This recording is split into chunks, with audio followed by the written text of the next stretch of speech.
Welcome to another episode of Built by Us. I'm your host, Jamie Arroyo, CEO of Assets. Today, I'm thrilled to dive into the entrepreneurial journey of a remarkable individual. I had the pleasure of sitting down with Megan Fessler-McCarthy, founder, owner, CEO, and coach at Tread House. Megan's story is a testament to Lancaster roots, sports, and the passion that fuels her.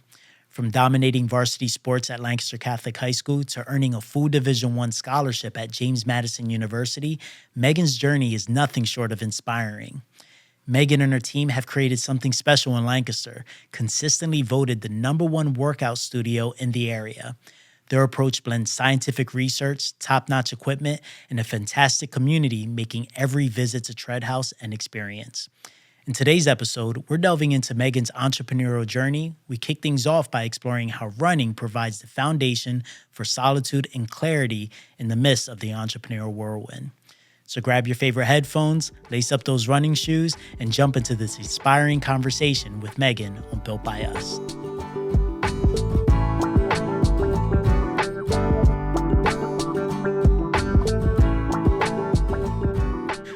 Cool. So let's actually start. I'm curious about the running thing. So you mentioned earlier that when you're running, that's a process and have some solitude time. Tell me more about what running means to you as an entrepreneur. Yeah, I would say it's kind of like a think tank for me and very therapeutic. And as a business owner, I'm a mom. I got a lot going on, and when I'm at work, there's a lot of loud music going on, and when I'm at home, there's kids running around. So I feel like that's my time where I can, have some peace and get my own clarity, and whether I'm just running and not thinking and breathing is nice, or if I am trying to problem solve in my head on what to do in a certain situation, I find myself, just going through different solutions and how those scenarios can play out in my head, overthink a little bit. But by the time I finish my run, I usually feel like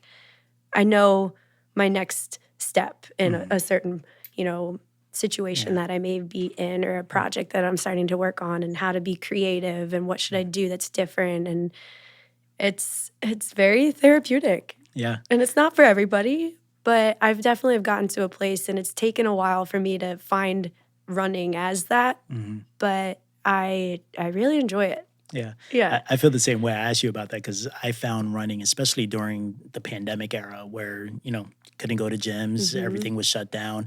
It's like, I need something to allow me to process, to get, burn this energy. And I remember running and calling it my therapy. It was like an opportunity for me to talk to myself and think through things, think through problems, challenges, and just process. I felt like a computer software update that was happening every time I would go out for a long run. And then I would joke around that the longer the run, the more stressed out I was. So, the mileage was a good indicator of that. Yeah, right. You're out alone for 2 hours. What's going on? Yeah. Going through it. Exactly. So speaking of entrepreneurship, what was your superhero origin story? Well, I would say it's definitely not something that kind of came to me overnight. That, growing up, I was an athlete, and I played multiple different sports. But as I started to get closer to high school, definitely found my skills in soccer. And, high school was able to get me to college, where I played at James Madison and got my degree in kinesiology. And I minored in business. Never thought I would use business. So I never thought that owning my own business would be a part of my career path. But figured, I might as well. I'm going to be working somewhere. I might as well know what to do and what incorporates a business. And after school and getting into my jobs and career, I was in any kind of fitness industry position. I was in personal training starting out, so I was hustling, and those hours are early in the morning, where you're trying to meet the 9 to 5 worker during their open availability times. Is usually before work or it's after work for them. So I was working that 4 a.m. to 9 o'clock time frame, and then back then after work. So it's usually like 4 o'clock, 5 o'clock's a big time to about 6, 7, 8, 9. So I have like the middle of the day was, your time to build your book. You're trying to get leads and market yourself, and group fitness kind of came along in there where I'm leading different classes then maybe throughout the day. I did a good chunk in like the corporate wellness industry where I was at Capital One, the bank. They had a fitness center on site for their employees. So, if they're at their desk and they're doing their position and then they clock out to take a lunch break, they could just walk down the hall and hit the fitness center up. And I was managing that site and, had a staff of employees with me, and we would have personal training sessions, group classes, and different initiatives throughout the year where we would have some engagement programs on maybe like posture at the desk and nutrition, like what to eat during your workday or how to pack lunch. And it from there evolved to, working in boutiques and having my experience managing a studio that was just, one workout class. And until I found bouncing around to these different businesses, or even just niches that I was in, I never felt like the place that I was working at had the best interest in mind for their employees. And I always felt like I was never valued when I was there and working all these crazy hours and not getting paid what you can support a family on. And I felt lost in that, and came to a point for me where I tried to find, okay, could I do this on my own? And I know I have the background, I have the experience, I have the knowledge on what my product and what I would be able to serve to people could be. Do I have the means to do it? And it just kind of then started where like, what do I need to do to make my own business? And I remember sitting down with my mom and pretty much starting like a business plan and realizing after I had, an idea and a vision of what this could be, it's going to require some equipment and I need to get some money. How do I get a bank loan? Oh, yes, money. Yeah. And it's not easy. It's not easy. I got denied by at least 2 banks after pitching them my business plan, and felt very defeated, like, well, I don't even think this is possible. And then I started working with a SCORE mentor here in Lancaster, and they suggested that I reach out to Community First Fund. And, being a women-owned business, it's something that, they tried to, lift up the minority in this the business industry, and trying to get them the financial support to start. And they took a chance, and I'm so happy that they did. And from there, we were able to kind of go shopping around and seeing the different spaces that could make sense and what we could afford. And that was an interesting experience too, to try to find like where would be our brick and mortar to have our business, and some trial and error and trying to figure out with different spaces and renovations if it could work. And we found Tread House after a couple of different spots, and it's been a journey. It still is very much a journey, but it's so rewarding. And I can't imagine my life being any different than what has gotten me to this point. But yeah, to long story short, it's been, I guess everything in my past has, obviously gotten to me where I am. But I'm very thankful that I have the background that I do and the work that I put in to get to this point too. Because man, it's when I hear and talk to high school kids and give them advice, it's for me like I'm very thankful that my parents had me work jobs that were in my related field of choice, that I wasn't just doing odd ends, as much as getting experience to make sure if it's something that I enjoy or if it's something that I like, you'll know right away if it's something that you want to do down in the future. And if I, and there's different aspects where I knew for sure that wasn't something I wanted to do. And it's good to try that. That way, okay, that's a definite no, and I don't need to go down that path and try to figure that out. So I would say it's like, a lot has gotten me to this point, and I wouldn't have been able to make that decision to do this if it wasn't for the support of my parents and my husband, because it definitely takes a village to own a business and to have a family as well. So I always say I wouldn't be here if it wasn't for them. Yeah, that's awesome.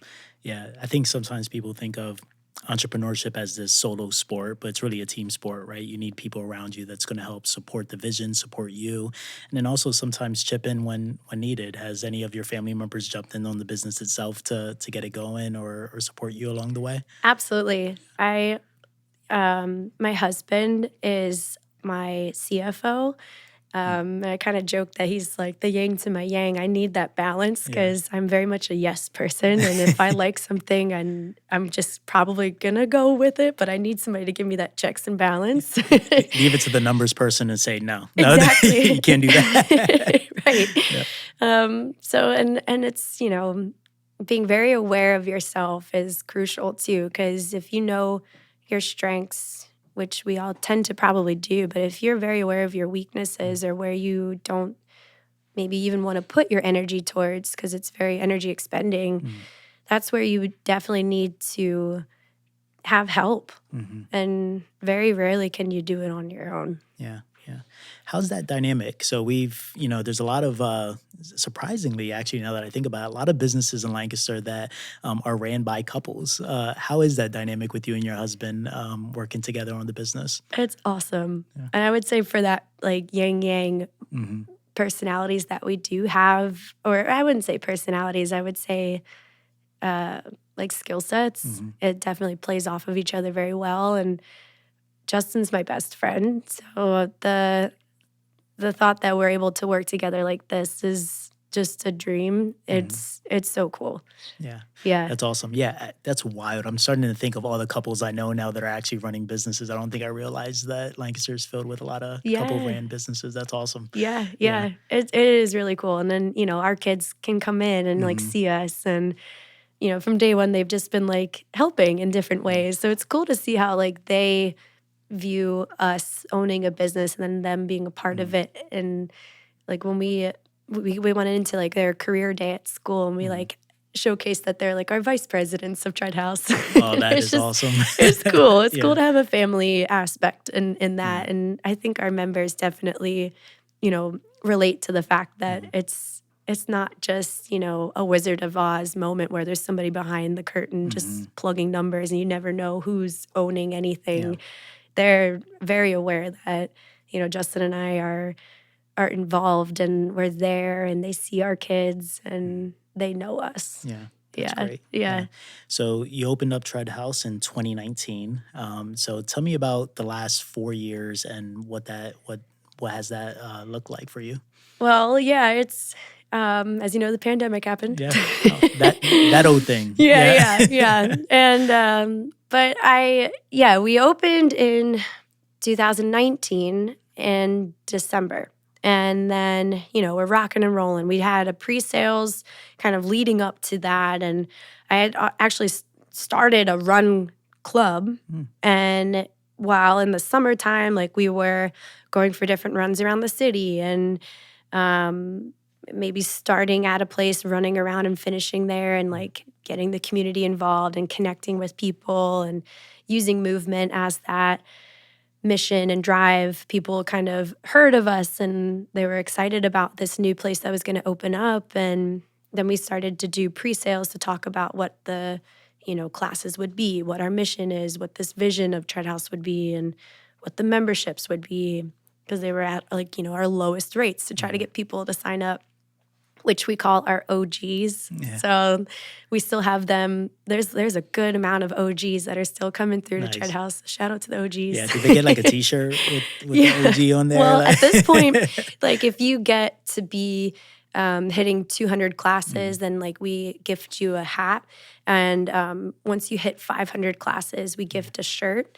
And it's just cool to see that, people are hitting like 500 classes, 600, 700 classes that have been there since day one.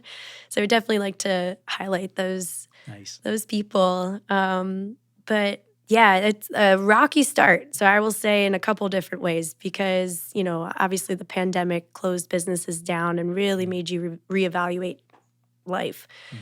But I started out going into Tread House with a business partner. At the time was my best friend. And once we opened, things were, just flying 100 miles an hour. We didn't do a good job of defining our roles and who would really take, responsibility on a certain aspect of the business. And when we closed and the world was really rocked, we weren't even really leaving our houses, trying to navigate with my business partner what Tread House looks like now, and what these now members they signed up, how can we still stay engaged with them at home? And, I felt like that's its own issue. And then you throw in, not too long after that, the killing of George Floyd happened. And, you got politics going on. The world is really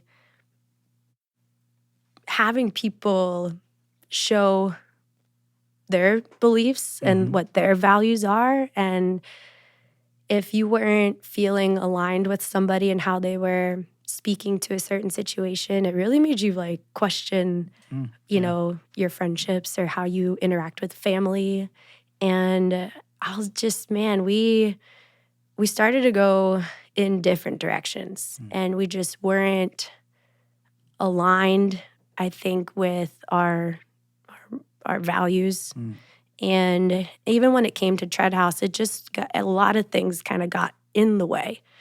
Went back to using our SCORE mentor to try to figure this out because, it's with any relationship, with a partner, when you get into these tough, difficult conversations, when two parties don't look at this, difficult conversation with an end goal that's in mind, right? Like we're trying to get to the same point.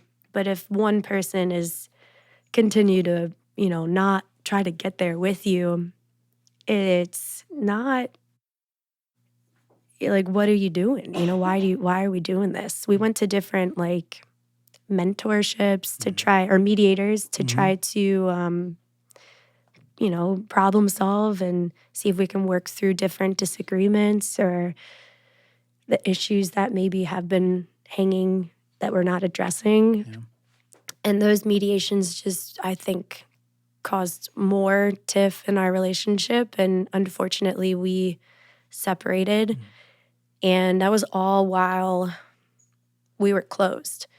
And trying to reopen and figure out with, our original crew of members who they thought was running Tread House was going to look very different on the other side of this. Like, what does that look like? And it was almost like for that very little time that we were open, 3-4 months, it had to do a tweak of like a rebrand. And that was really challenging to work through because I, like I said, I'd with no intention of doing this on my own. And I took on a lot of the workload. And as a small business, we didn't really establish in that short time already like, a team of people to kind of kickstart things and have these different, positions with, a crew of people to do certain tasks. It was just her and I. And I was left to just like really figure it out, and quickly too, because if we were going to open back up, we signed a 7-year lease and we got to figure some things out. It's year one. Let's go. Yeah. So year one was wild. I mean, a pandemic, everybody really had to navigate that. But having to separate with my business partner was really challenging. And it was not only challenging professionally, but then, personally, I lost my best friend in that. And the business really, it was tough to come back from that.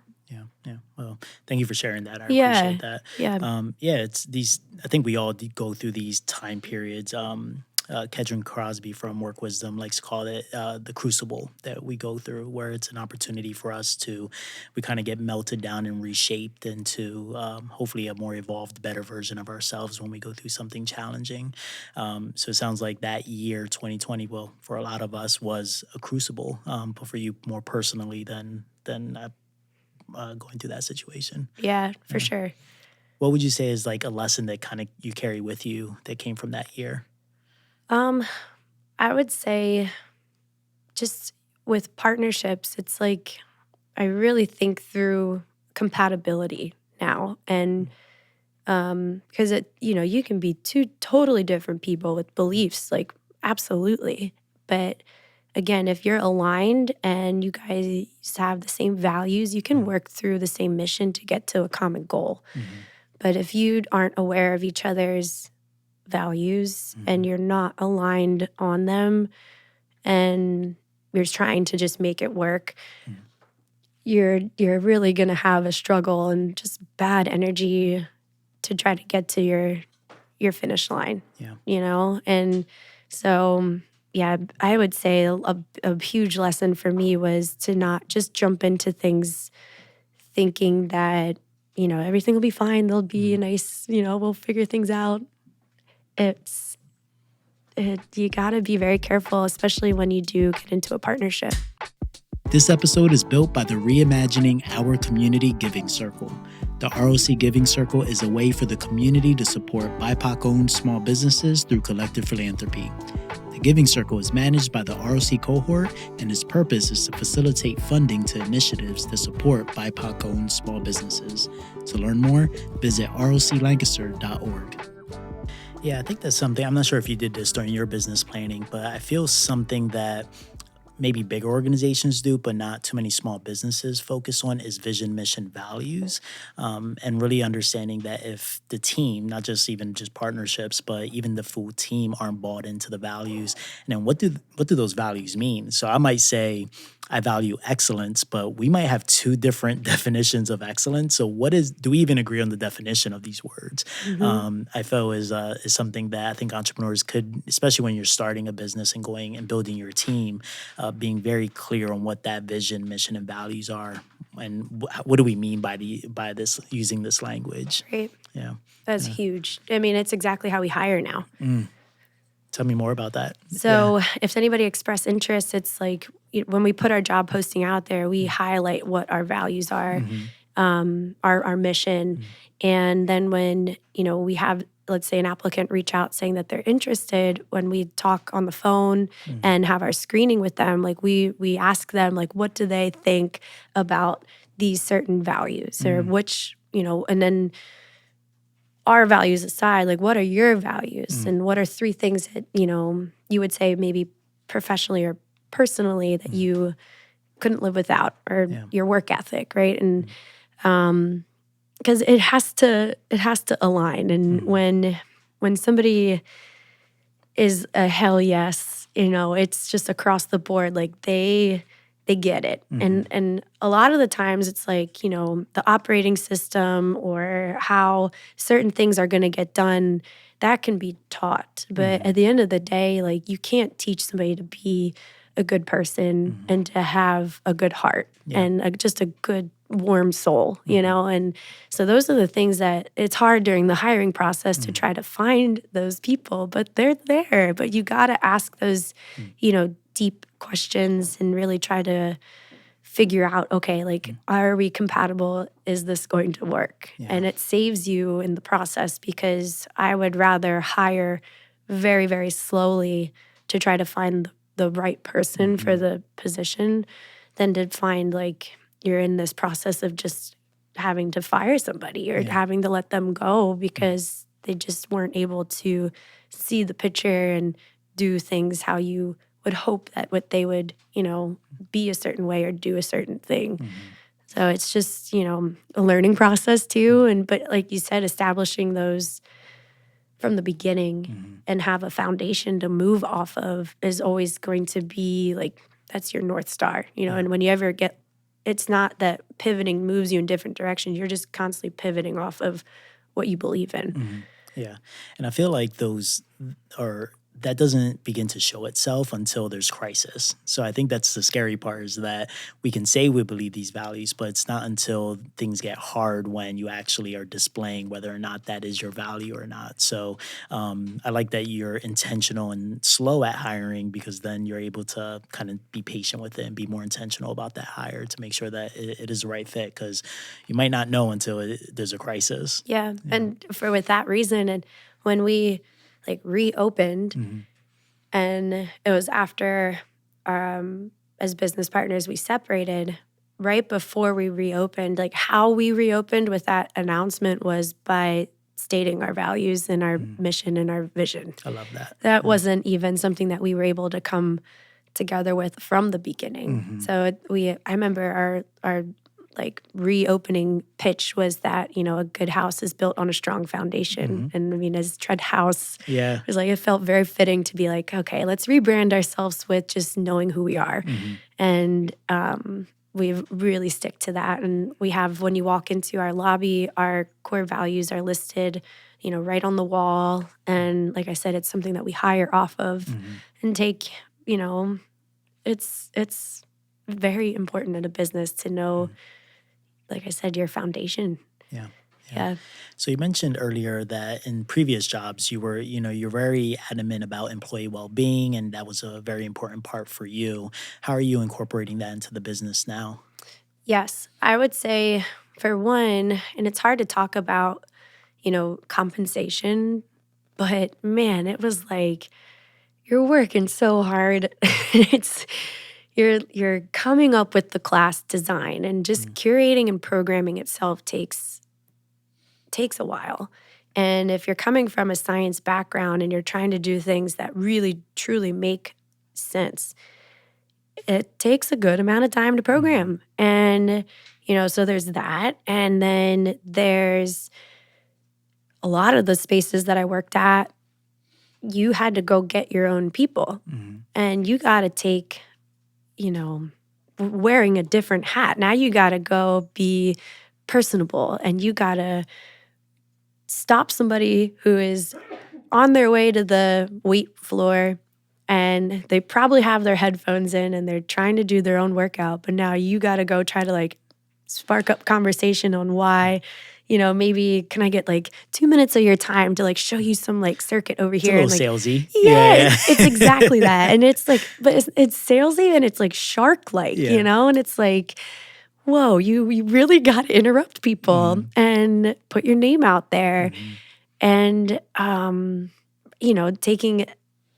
taking all of those hours and then trying to build your sessions off of your own book. And then trying to, again, like with sales, if they're interested and they did maybe like a demo workout with you, like, okay, well now what's the conversation on closing? Can you get them to do something with you again? And what does that conversation look like? And at these bigger gyms, man, it is tough. It is so tough, because it's, they just kind of make you go do the things, and they pay you minimal. It's like, for what, And you're the heartbeat of their organization, and you're out there just busting it to try to like, get your name out there. And a lot of the places have, non-competes. So even if you're working so many hours for them here and you're not making too much money, they're not allowing you to go maybe some other days of the week working here. And even if it's something completely different than this modality of movement, because maybe you're doing yoga here, you can't go do kettlebells over here because I signed something with this place. So it's really tough because if you're, a working parent and you're only allowed so many hours in your availability to work maybe part-time, it's like they really try to control every aspect of your career and your schedule. I had enough. And God forbid you ask questions. Yeah. Because it's like you try to ask, okay, I've been here for X amount of time. I've brought this many sales to you. You can show the growth.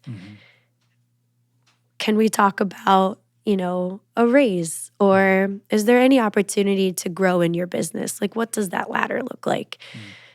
And you're already at the ceiling. So it's just like, how do you treat people, know? And I got so like, man, I wouldn't do it if I was like that, Like, wait, let me try to rewrite this script. And it's a lot. And, as trainers, as group fitness instructors, it's tough. It's tough. And I believe in paying people for their work and not just something competitive, but something that makes them feel like they're at home. And not only that, like, where's my ceiling? What can I do to raise my own bar? And how can I get there? So giving them an opportunity to grow professionally and get the experience is something that I feel like I wish I would have had, and felt valued in that. And just the way that you talk to people, the way that you communicate, the way that you manage, being an athlete growing up and having coaches, and especially being in a D1 level of sports, it was run very much like a business. And in that moment, being in college, I didn't know that. But now, like, looking back, I was like, wow, that really prepared me for the real world, as I was a defender. So when the defense had to go watch film, it was just like, a couple of us, and we were just watching ourselves play, and our coach would just hit pause, and then you get chewed up. You're just getting called out. Like, you should have been here. Look at your team. Like, the swing is this way. You should be on your curve. Like, you didn't watch this person over here. And you're just like, oh, God. And you got to just take it. And, how you then applied it into practice is on you. And it's just, can you be coachable? Can you take feedback? And how do you feel getting called out? And as a manager, how he talked to us, it's like, do I want to replicate that, or do I like how my head coach talked? It's all very, like, sports has really helped shape me and how I lead. And again, I was in a team sport all my life. So I very much a believer that the things can't get done by themselves. And there's always a way that we can figure out to make it better.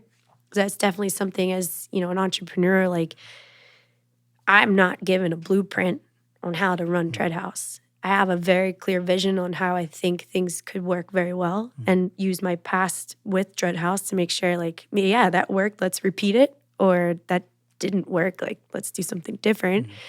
But, if my front of house staff is doing a certain task and they see that it can be done better, they have the confidence to say something to me, hey, Megan, like, I think if we did it this way, it could be a lot quicker.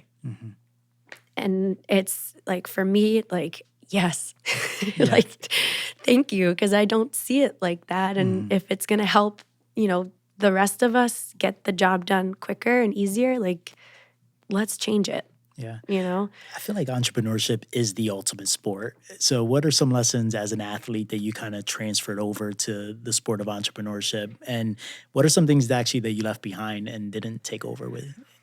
Well, I would say as an entrepreneurial, it's just like, there's so many sacrifices that you have to make to get to where you want to be. And it's not for everybody. And you really do have to be willing to put your head down and just grind. And not sure of when to come up yet, but knowing that your hard work is going to pay off. And you just have to really keep having that faith. And that reminds me in sports, it's like there's so many practices, so many times where college showcases or tournaments that I was going to that I couldn't be a normal kid in high school and like hang out with my friends, or like missing a dance, or, you know, if my friends are like going to the movies and I'm not going to be able to make it because I have to go wake up early the next day and head to whatever, you know, there's times in those moments where I'm like mad at my parents, or like, man, I wish I didn't have to do this. They get to go do that and they have all these cool friendships. But looking back, it's like, but I really am so happy that I stuck to this, and I got to go play soccer in college and get the degree and build my friendships throughout that time too, you know? And it's challenging as owning a business. There's times where I didn't get to, you know, have an evening to celebrate one of my kids' birthdays because I was at work until, you know, whatever, 9 o'clock at night. Or I can't get the kids to school on their first day of school because I'm opening and I'm there at 4 o'clock in the morning. But it's just a constant, again, reminder that like this is going to pay off. And the hard work is just, you know, bridging for blessings hopefully to come in the future. And they see that too. Like I know my kids see the work. And like I said, they come into the space, they see the people too, and they're just like, they're proud of it in their weird ways of showing it. But it's definitely, I think as an athlete, helped build that kind of sacrifice.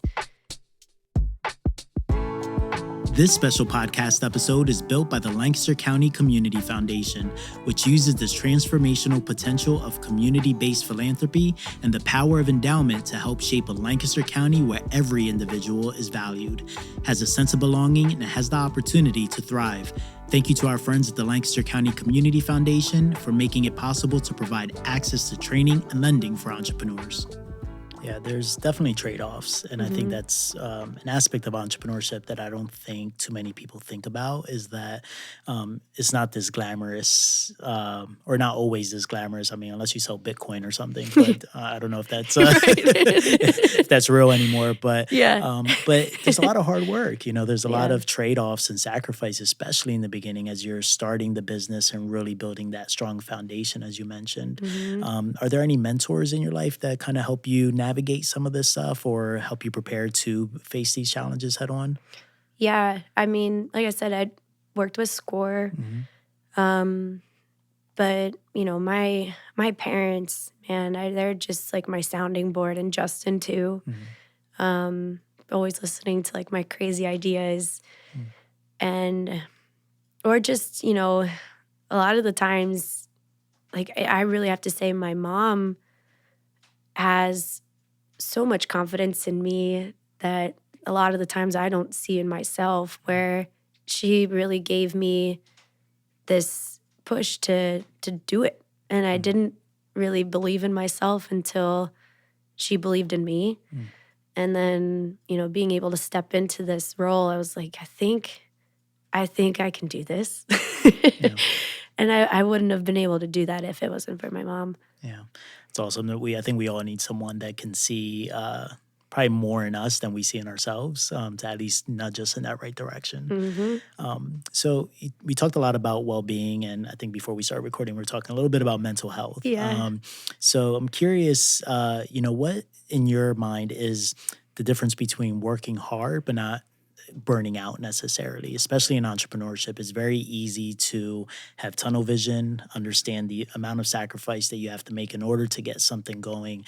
But where's that fine line where you don't cross to burnout or get too far into it where there's no coming back from it for an entrepreneur? Yeah, that's a tough conversation for me because, like I said, I come from a background of just grinding and not needing recognition for it. So when to realize like those signals of, is this burnout? Am I tired? Do I need to rest? I need to go take a nap. Yeah. Your body starts to tell you. Yeah. And I think just being very in tune to your body, because if you start to find like you're getting sick a lot, and I coincidentally have a cold. Tis the season though. Yeah. But yeah, I think it's important to try to establish some boundaries. And, you know, I would relate back to sports, but it's like we would leave practice, and, you know, in college I'm living with all my teammates. So when we get back home, we would say like, you got to leave the balls in the bag. And if somebody got tackled and it was, you know, emotional and they got into it in whatever way, that happened on the field. And you got to be able to just kind of leave it and have now, you know, your evening, and can you get into your homework and get your studies done, and be able to switch it on and off. But I was joking, you know, like I get into the car and I have an idea and I'm like, wow, I'm thinking about work right now and I'm not even doing anything. So it's hard because it definitely can consume you in any aspect of, you know, you're in the shower, you're finding yourself laying down, you think it's something, and it's just like anything, it's always going to be there. So I think just finding ways when you are feeling overwhelmed to cope, like what do you do to cope, is something that is different for everybody. Yeah. You know, I like to run and it helps. It's so therapeutic for me, but I'm also really good at doing nothing. Yeah. And it's important. Like I can light some incense and just lay in bed and chill. And that is a very happy place for me. Yeah, please teach me. That's the one that my wife's always like, can you relax? I'm just like full of anxiety if I'm just staring out the window. But it's super challenging. And I think there's, I don't know what the tension is, but there's this idea between burnout and doing hard things. And, you know, I tell folks, and I think it depends on someone's personality and what they're able to cope with. But some folks, it's like, hey, you don't want to go too hard because you're close to burnout. And then there's others that don't be scared of doing hard things either, because that's actually how you're going to get better. So there's this spectrum where based on the individual, it's trying to help them guide themselves to figuring out what is that balance to do hard things and challenge themselves and make sure you're not crossing too far down the line that you're burning yourself out. Absolutely. And I think for me personally, like when we were about to reopen, and like I said, I didn't have a staff of people. And at the beginning, I was bouncing coaching classes off with somebody else. So it was really like split 50-50. And now I'm looking at my schedule and it's just me. I was like, wow, whoa, let me try to map out what does this phase look like? Because if you can try to get an idea of like, well, how long is this hard time potentially going to last? You can somewhat feel like you can manage that, and you can see a light at the end of this tunnel that's going to open you up to maybe like phase 2. And being able to strategically plan out your work, because at the end of the day, you're working in whatever capacity that is. It might be a lot, and it might take a lot of energy out of you. You might be on your feet. You might be having to think a lot, and that's just as hard as physical work. You know, it's hard to be creative and come up with things that aren't there for you. But you try to map out like, how long is this going to last? Because if you have no idea and all you think is this is going to last forever, that's when, you know, that can spiral and you don't know how long you can take it. So it's important to know an idea of where that is. Yeah. Thinking about it in seasons and knowing that, I think to your point, if it's an open-ended question, if you don't know when this is going to end, I think that's when you start to go into dangerous territory for some of this stuff. Right. Yeah. So tell me, what is the vision for Tread House? Well, we just celebrated year 4. Congrats. And thank you. Awesome. Going on to year 5. I think I'm like finally feeling like we are just like buttoning up certain maybe procedures or different ways that we showcase our experience at Tread House, that we're just now leveling that up. And slowly but surely, like making little improvements to our physical space too, like giving it some makeovers. Like if you walk in right now, it's funny to see the people that I haven't been in for a little while. They're like, "Oh, you have lockers." I'm like, "Yeah." Nice. Or like we have a retail space that has like different sections of like hanging some merchandise or folding some merchandise and showcasing it in different ways. And it didn't start like that. I had just this like little rinky-dink coat rack where we would like hang some shirts, you know? So making some like improvements, but also just being realistic on, you know, I personally don't have any aspiration to franchise our business. I think that being from Lancaster and growing up here and having my family here, I'm very rooted here. And very strategically so, being that, you know, small businesses don't thrive everywhere. Lancaster is a very special place. And the community and the connection that we have here to want small businesses to thrive is just so cool. And, you know, it would take a really special city for me to think another one could work. I don't think another one exists like Lancaster, but I'm a little biased. So. You know what I mean? There's only one Lancaster. That's what I'm saying. And it's, I think when you focus on one thing, you can make it really special. And I would rather level up to bring my staff up with me than to put out more tread houses. So selfishly, I would want to take care of my people before I try to, you know, build out another tread house. Love that. Yeah. Well, to wrap us up, as an entrepreneur, what are 3 truths that have helped to guide you in your entrepreneurial journey? You're going to stump me. Throw a little bit of a curveball. Yeah. 3 truths. And that have shaped my journey? Shaped your journey, yeah. I would say, I would say like finding my confidence, you know, like finding my personal, just like my confidence. I think when you have to know yourself and what feels right for you, you really have to hold on to that. Yeah. And not be afraid. Second, not be afraid to go against what other people are doing. You know, your individuality is what makes you you. And I think too, like sharing that, you know, that your secret sauce is just what you have. And when you talk about what you do and the ways that you do it, shouldn't feel like, you know, you care what other people think. And if you do care what other people think, you're not going to be able to express yourself. So I think just, you know, sticking to your secret sauce. And 3, I would say, man, you got to grind though. You do. You got to understand when you need to take a rest, but you don't quit. You're resting, and it's hard work, and you got to be built for that too. Yeah. Love that. Yeah. It's the idea of, I love the term active recovery, because it's, you know, it's just like, okay, you're not just like completely shutting down, but you are still recovering and doing some movement, still moving around. So it's a recharge. Yeah. Love it. Love it. Awesome. Thank you. Appreciate you doing this. Absolutely. Thank you so much for this opportunity. Absolutely. Cool. Yay. And there you have it, folks. What an incredible journey we've explored today on Built by Us. I hope you found inspiration in Megan's story, a true testament to passion, resilience, and the power of community. Before we wrap up, I want to extend my heartfelt gratitude to our guest, Megan, for sharing her entrepreneurial journey with us. Her dedication to Tread House and the fitness community is truly commendable. If you're as inspired as I am, be sure to connect with Megan and Tread House. You'll find all the details in the show notes. Remember, the Built by Us community is all about supporting each other.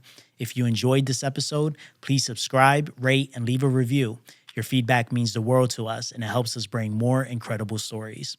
Stay tuned for our next episode, where we'll dive into another fascinating journey of creation, perseverance, and success. Until then, keep building, keep dreaming, and keep pushing the boundaries of what's possible. This is Jamie Arroyo signing off from Built by Us. This is the Built by Us podcast, brought to you by Assets. Visit us at assetspa.org to learn more about the products and services we provide, and you can follow us on Facebook, LinkedIn, Instagram, and YouTube.